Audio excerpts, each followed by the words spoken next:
This project with KEPPEL was very challenging because we have to do in a very short time the design and the manufacturing and after the installation. So we worked with the architect DWP to make their original concept happen. For the shape, we worked to make it visually understandable. So after we could choose a fabric made of a white color and a very thin mesh. This thin mesh allows the light to go through it and make the installation brief.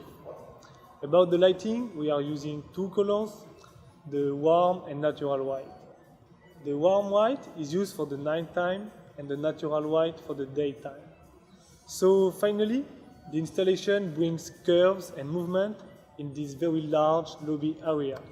When we see the result, we are very proud. The quality of the light is there, the shape is very nice, and we want to develop this kind of project in Vietnam, of course, but also in different countries in Asia for the coming year, and we still are very confident to find different projects like this.